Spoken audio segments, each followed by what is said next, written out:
शांति। आज की तारीख है 25/5/14 और अव्यक्त बाप दादा की ज्ञान मुरली सुनेंगे।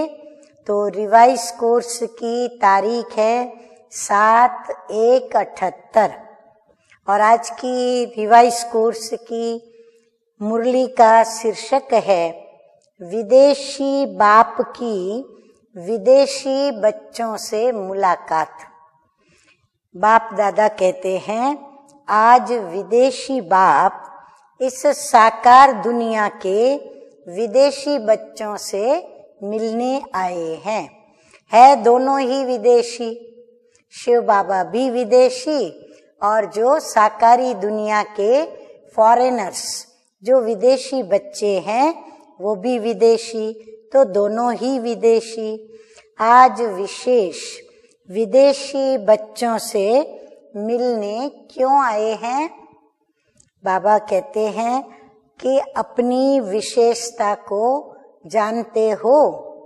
हाँ, विदेशियों से बाप दादा पूछ रहे हैं जिस विशेषता के कारण बाप भी विशेष रूप से आए हैं। विदेशियों में कौन सी विशेषता है?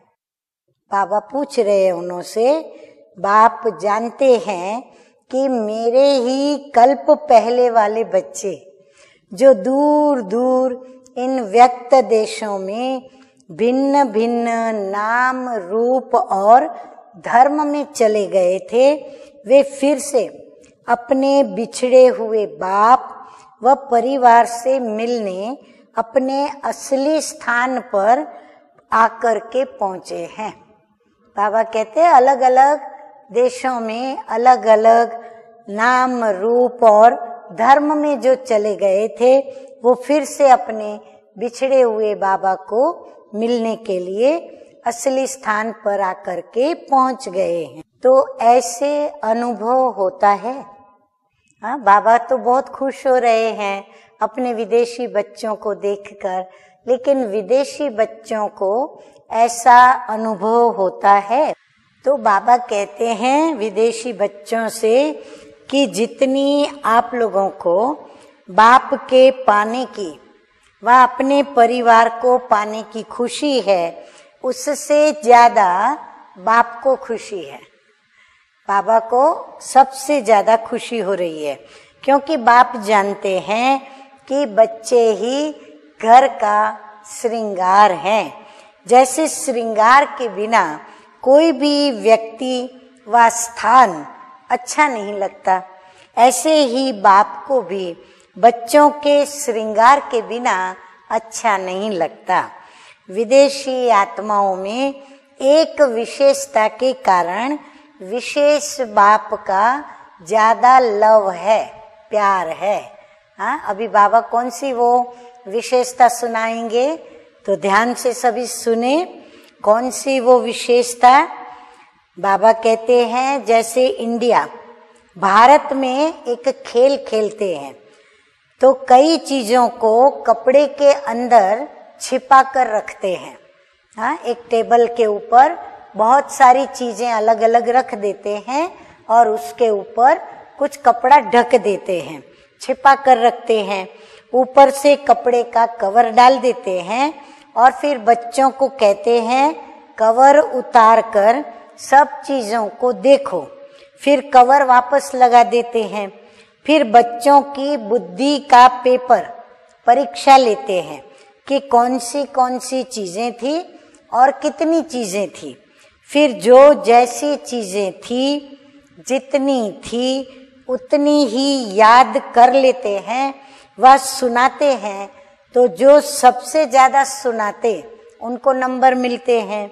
तो ये बुद्धि का खेल बच्चों को कराया जाता है।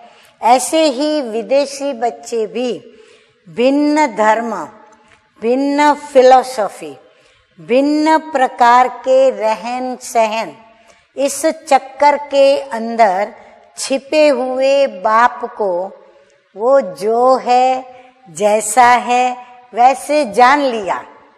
संसार में अनेक नाम रूपधारी देवी देवताएं, महान आत्माएं, श्रेष्ठ आत्माएं, धर्मात्माएं, पुण्यात्माएं, हाँ सब हैं।